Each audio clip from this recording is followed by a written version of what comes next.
Happy Tuesday. Here's a question, and this is really for everybody.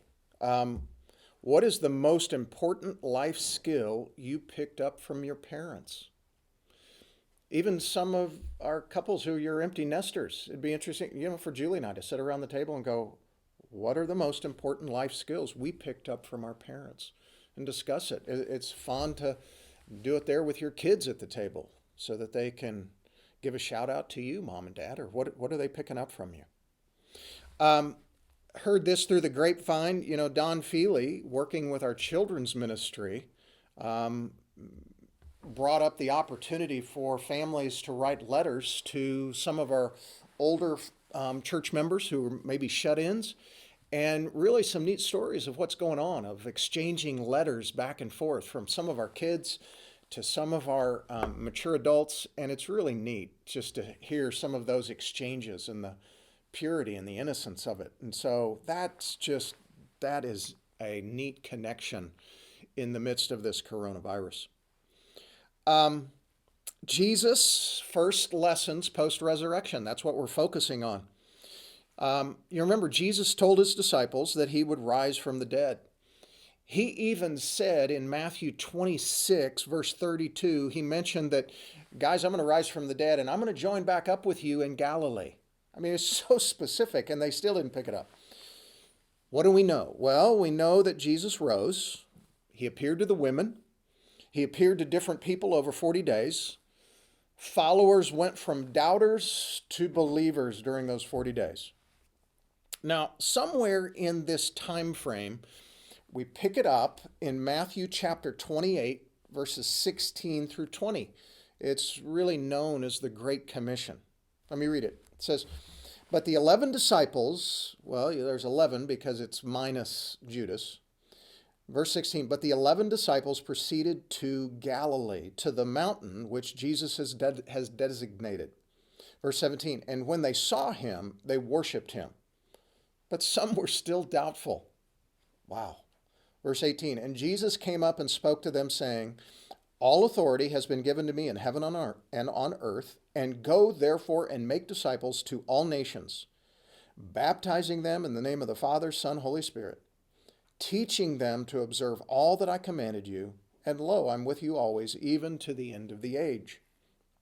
He probably met with them, I'm guessing, on Mount Arbel. It is northwest of the Sea of Galilee.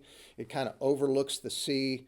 There was no indication during this exchange in verses 16 through 20 that Jesus displayed any sort of miracle.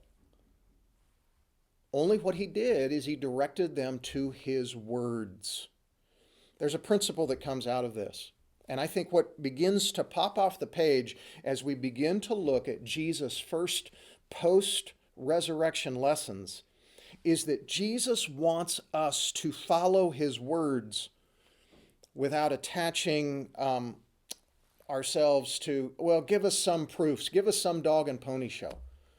You remember, Jesus has been with his apostles for about 3 years, and they had seen him physically do some unbelievable things.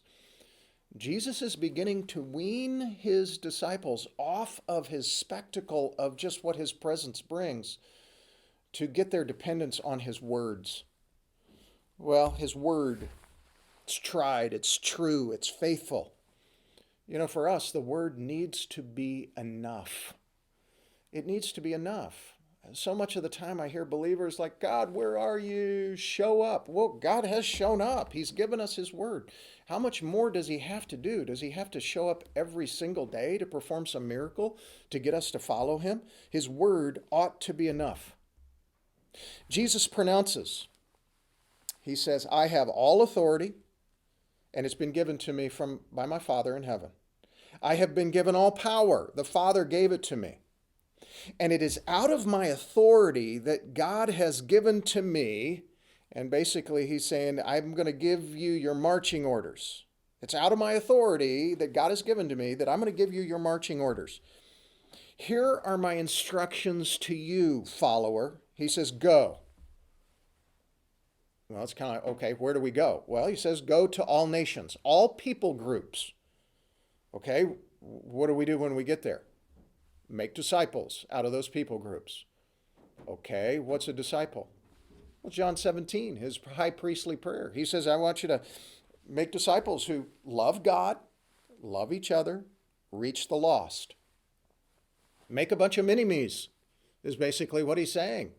Make a bunch of mini-yous. And he gives them a promise. It's not just enough. He says, go, do, make. This is where, this is what.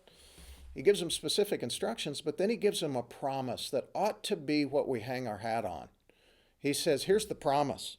My presence is going to be with you. I'm going to be there. No need to be anxious. No need to worry. You know, it's kind of similar, I think, when God called Moses to go deliver the people in Egypt. He's basically promising his presence with him.